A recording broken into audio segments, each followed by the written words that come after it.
श्री कृष्ण ने अर्जुन से कहा, पार्थ, मैं तुम्हें एक कथा सुनाता हूँ। उसे सुनकर तुम समझ जाओगे कि हर प्राणी को उसके कर्म के हिसाब से ही फल मिलता है। प्रकृति हर किसी को अपनी राह चुनने का मौका देती है। अब वो मनुष्य की इच्छा पर निर्भर करता है कि उसे धर्म की राह चुननी है या अधर्म की।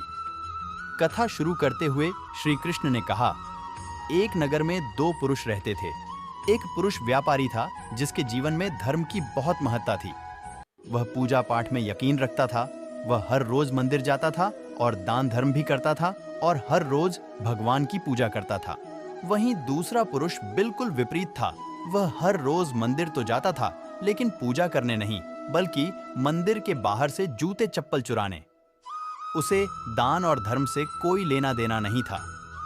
समय बीतता गया और एक दिन बहुत जोर की बारिश हो रही थी। इस वजह से मंदिर में पुजारी के अलावा कोई नहीं था। यह बात जब दूसरे पुरुष को पता चली तो उसने सोचा कि यह सही मौका है। मंदिर का धन चुराने का आए पंडित से नजर बचाकर उसने मंदिर का सारा धन चुरा लिया। उसी समय धर्म कर्म में विश्वास रखने वाला व्यक्ति भी मंदिर पहुंचा। दुर्भाग्य से मंदिर के पुजारी ने उसे ही चोर समझ लिया और चिल्लाने लगे। वहां लोग एकत्र हो गए और उसे बहुत मारा। किसी तरह वो खुद को बचते बचाते वहां से निकला तो दुर्भाग्य ने उसका साथ वहां भी नहीं छोड़ा। मंदिर के बाहर वो एक गाड़ी से टकरा गया और घायल हो गया। फिर वो व्यापारी लंगड़ाते हुए घर जाने लगा तो रास्ते में उसकी मुलाकात उस पुरुष से हुई जिसने मंदिर से धन चुराया था। उसने कहा, आज तो मेरी किस्मत चमक गई, एक साथ इतना सारा धन मिल गया। ये सब देखकर उसे बहुत बुरा लगा और उसने अपने घर से भगवान की सारी तस्वीरें निकाल दी। कुछ सालों बाद दोनों पुरुषों की मृत्यु हो गई।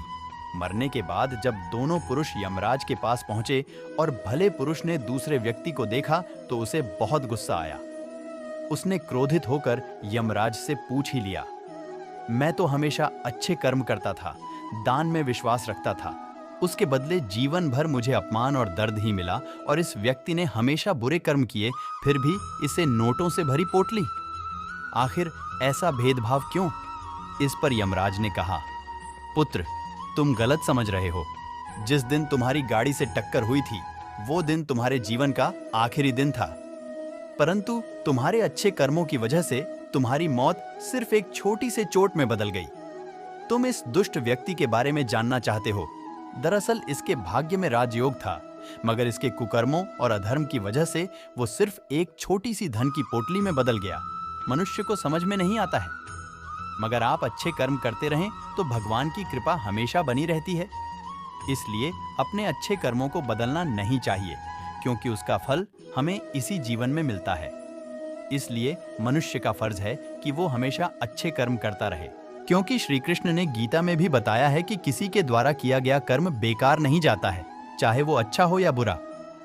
कहानी अच्छी लगी हो तो चैनल को सब्सक्राइब करें, लाइक करें, शेयर करें। धन्यवाद। जय श्री राम।